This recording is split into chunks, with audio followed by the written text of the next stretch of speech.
My parents didn't just skip my wedding.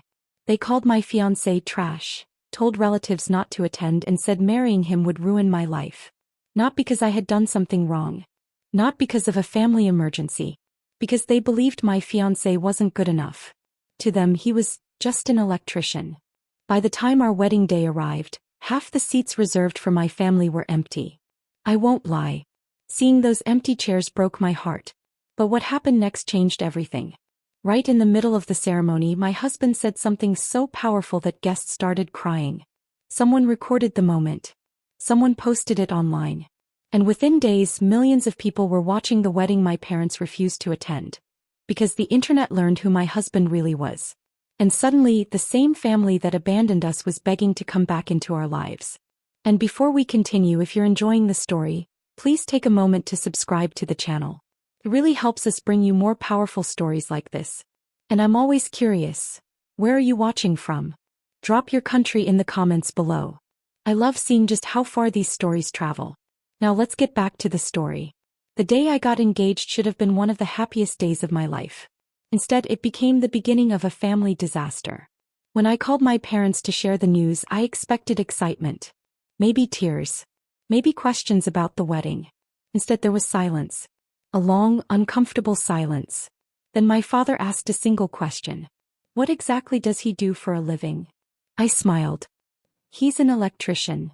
The silence returned. Only this time it felt colder. A few seconds later, my mother laughed. Not a happy laugh. A disappointed one. I remember looking down at my engagement ring and feeling my stomach tighten. My fiancé, Daniel, was standing beside me, completely unaware of what was happening. My father finally spoke. After everything we've done for you, this is who you chose? I couldn't believe it. Daniel was hardworking, kind, honest. The type of person who showed up whenever someone needed help. But none of that mattered to my parents. All they heard was his job title. Within days, the criticism became constant. My mother called him trash. My father described him as a mistake. Relatives started calling with similar opinions. Some suggested I postpone the wedding. Others suggested ending the engagement completely. But the worst moment came 3 weeks later. My parents invited me over for dinner. I thought they were finally willing to talk. Instead, they announced they would not attend the wedding.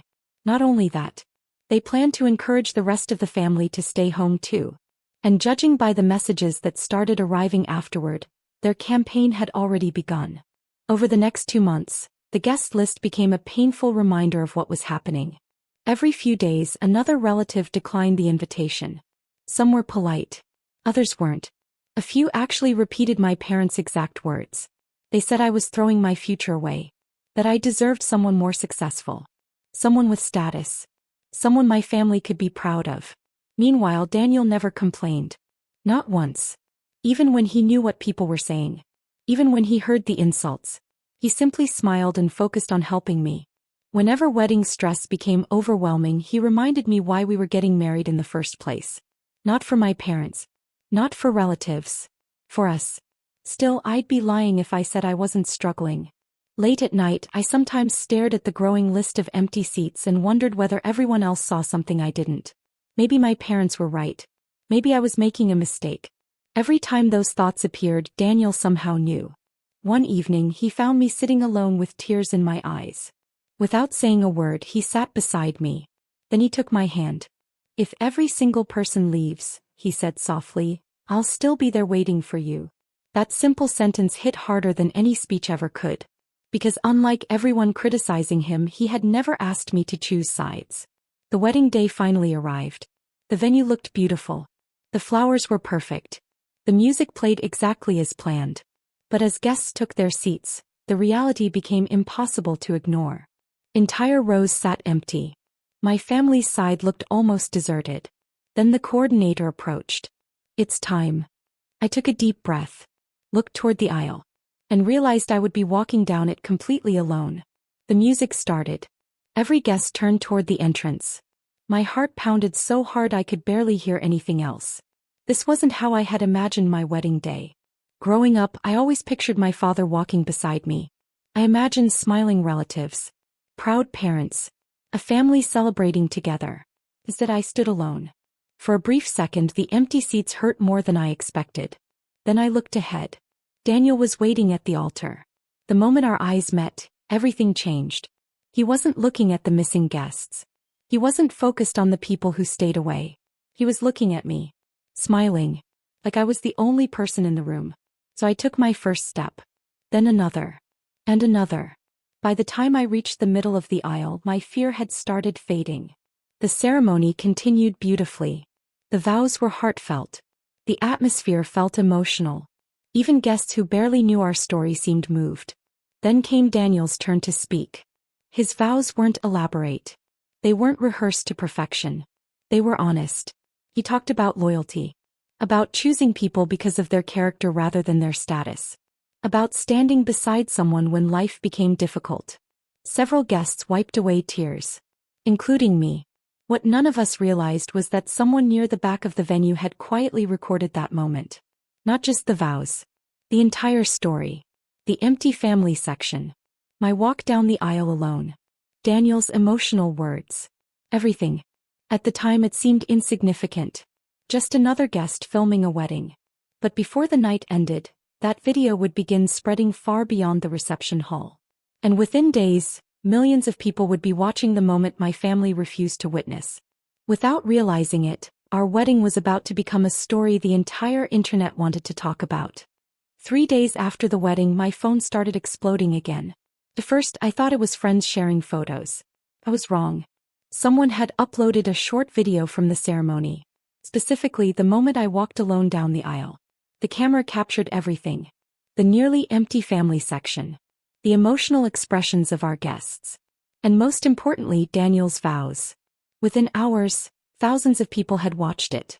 By the next day it was hundreds of thousands. Then millions. Comments poured in from strangers around the world. People weren't talking about jobs. They weren't talking about money. They were talking about loyalty. Kindness. Respect. They admired how Daniel had treated me.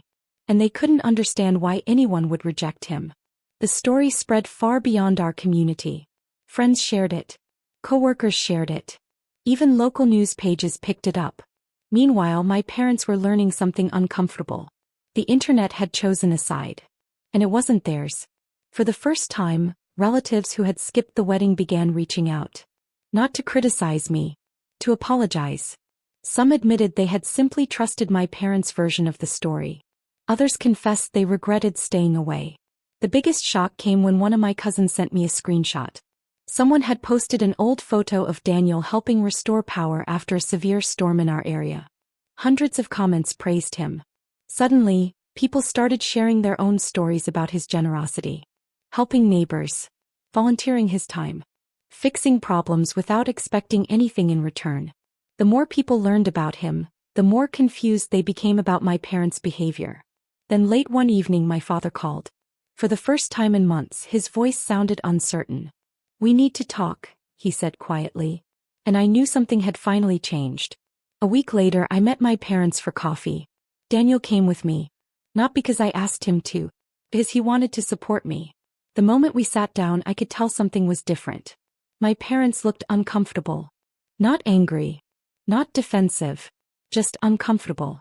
For several seconds nobody spoke. Then my father finally broke the silence. "I was wrong." Those 3 words surprised me more than the viral video ever had. My mother nodded. Tears filled her eyes. She admitted they had judged Daniel based entirely on assumptions. His career. His background. His income. Everything except the things that actually mattered. His character. His integrity. His kindness. The very qualities that had made me fall in love with him. Then my father turned toward Daniel. "I owe you an apology."